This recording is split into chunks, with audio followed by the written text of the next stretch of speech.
warahmatullahi wabarakatuh. Jumpa lagi dengan saya Fariha Asniova. Nah, di vlog kali ini aku akan membahas mengenai hewan di sekitar rumah, yaitu hewan kecil yang biasanya bikin sakit atau bikin gatal, yaitu kutu.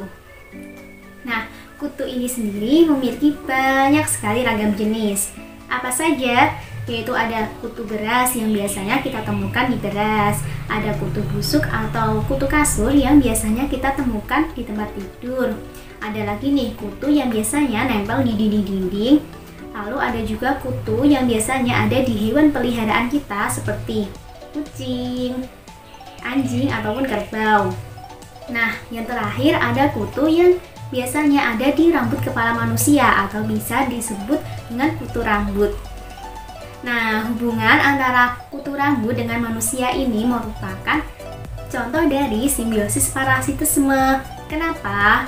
Karena kutu merasa diuntungkan dengan menghisap darah dari kulit manusia sebagai makanannya, sedangkan manusia merasa dirugikan karena kulit kepalanya terasa gatal.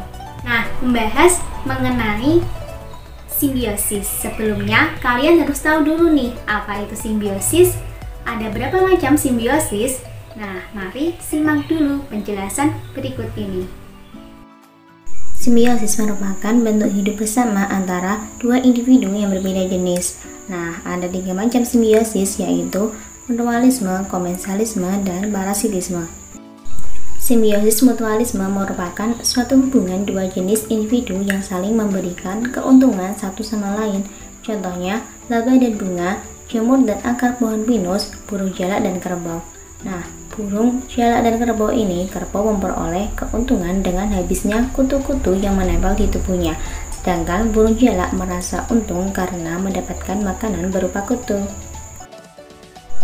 Simbiosis komensalisme adalah hubungan interaksi dua jenis individu yang memberikan keuntungan kepada salah satu pihak, tetapi pihak lain tidak mendapatkan kerugian. Contohnya, ikan badu dengan anemon, tanaman anggrek dengan mangga. Nah, tanaman anggrek mendapatkan keuntungan berupa tempat hidup, sedangkan pohon mangga tidak mendapatkan keuntungan maupun kerugian dari keberadaan tanaman anggrek tersebut. Yang terakhir, simbiosis parasitisme. Simbiosis parasitisme merupakan hubungan dua jenis individu yang memberikan keuntungan kepada salah satu pihak dan kerugian pada pihak lain. Contohnya, tali putri dengan inangnya, kutu rambut, dan manusia. Nah, itu tadi adalah penjelasan mengenai simbiosis. Sekarang kita lanjut lagi bahas mengenai kutu. Nah, di vlog kali ini aku akan membagikan tips untuk menghilangkan kutu yang ada di sekitar rumah. Mau tahu gimana tipsnya? Berikut ini tipsnya. 7 cara menghilangkan kutu beras dengan mudah. 1. Bisa dengan dijemur atau lakukan beras berkutu. 2. Bisa dengan memasukkan beberapa lembar daun jeruk nipis yang telah dicuci ke dalam wadah beras. 3. Simpan beras di tempat tertutup. 4. Masukkan kayu manis ke dalam tempat penyimpanan beras. Cara kelima, masukkan 1 sendok makan bubuk cabai atau merica ke dalam kantong kecil lalu letakkan di dalam wadah beras selama beberapa hari. Cara yang keenam, bisa dengan menghambarkan beras pada permukaan tanah lalu basahi kain bersih dan letakkan di atas beras. Cara yang ketujuh, bisa dengan mengeringkan daun pandan atau daun salam lalu masukkan ke dalam tempat penyimpanan beras.